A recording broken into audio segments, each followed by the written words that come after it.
అమరావతికి రాజధానిగా చట్టబద్ధత అనే విషయంలో ఇన్నాటికి క్లారిటీ వచ్చింది. అదేంటంటే త్వరలో అంటే బహుశా డిసెంబర్లో దీనికి సంబంధించి పార్లమెంట్లో ఒక బిల్లును ప్రవేశపెట్టేటువంటి అవకాశం ఉంది. దీని నేపథ్యం ఏంటంటే గతంలో అంటే జగన్మోహన్ రెడ్డి గారు అధికారంలో ఉన్నప్పుడు ఆయన అమరావతి రాజధాని కాకుండా 3 రాజధానుల ప్రతిపాదన తీసుకొచ్చాడు. అప్పుడు చాలామందికి అనుమానం వచ్చింది. ఆల్రెడీ అమరావతి క్యాపిటల్గా డిక్లేర్ అయితే మళ్ళీ 3 రాజధానుల ప్రతిపాదన ఎట్లా వచ్చింది అని.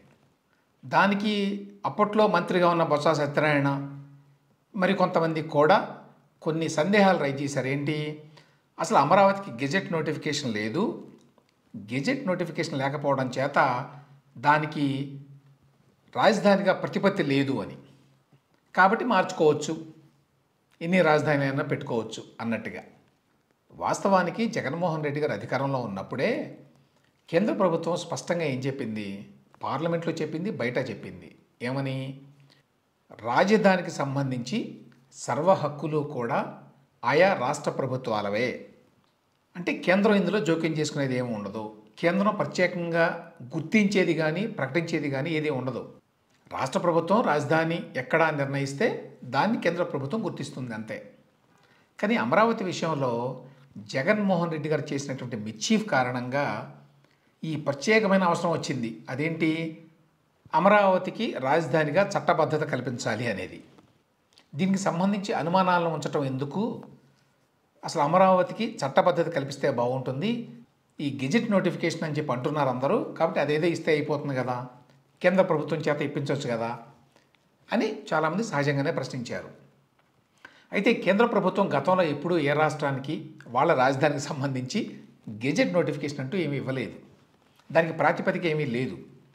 ఈ నేపథ్యంలో రాష్ట్ర ప్రభుత్వం ఏం చేసిందంటే అమరావతి ఆంధ్రప్రదేశ్ రాజధాని అని గుర్తిస్తూ ఒక చట్టాన్ని తీసుకొస్తే ఈ గొడవంతా ఉండదు అని చెప్పి నిర్ణయించారు కూటమి ప్రభుత్వం వచ్చిన తర్వాత. సో ఆ మేరకి కేంద్ర ప్రభుత్వాన్ని వీళ్ళు అప్రోచ్ అయ్యారు. ఒక బిల్లును ప్రవేశపెట్టండి మీరు పార్లమెంట్లో, ఒక చట్టం చేయండి, ఆంధ్రప్రదేశ్ రాజధాని అమరావతి అని.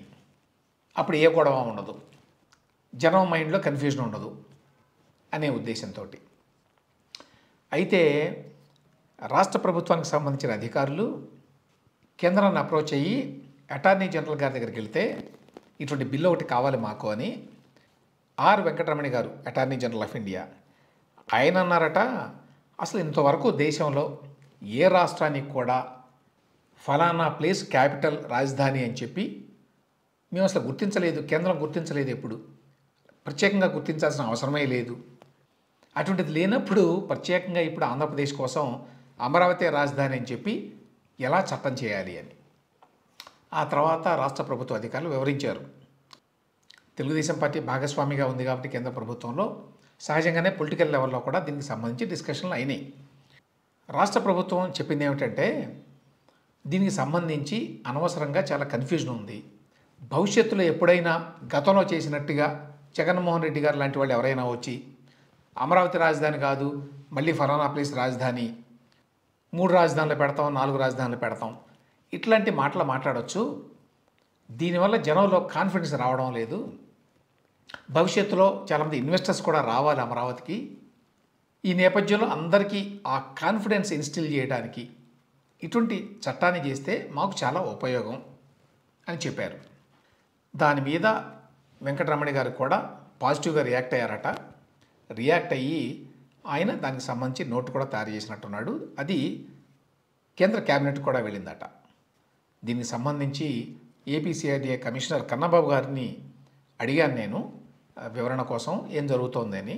ఆయన చెప్పిన విషయం ఏంటంటే ఇప్పుడు ఆల్రెడీ లా డిపార్ట్మెంట్ వాళ్ళు అంటే కేంద్ర న్యాయశాఖ వాళ్ళు కొన్ని క్వీరీస్ పంపించారట రాష్ట్ర ప్రభుత్వానికి.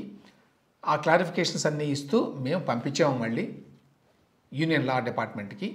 ప్రస్తుతం దీనికి సంబంధించిన వ్యవహారం అంతా కూడా హోమ్ మినిస్ట్రీ దగ్గర ఉన్నది కేంద్రంలో. వాళ్ళు బిల్లు ముసాయిదా తయారు చేసి పార్లమెంట్లో ప్రవేశపెట్టడానికి సిద్ధం చేయాలి. ఇది ఆల్మోస్ట్ అయిపోయినట్టే ఈ పని. బహుశా డిసెంబర్లో జరిగేటువంటి పార్లమెంటు సమావేశాల్లో అమరావతిని రాజధానిగా ప్రకటిస్తూ ఒక బిల్లును ప్రవేశపెట్టేటువంటి అవకాశాలు బాగా ఉన్నాయి అని చెప్పి కన్నబాబు గారు కూడా చెప్పారు.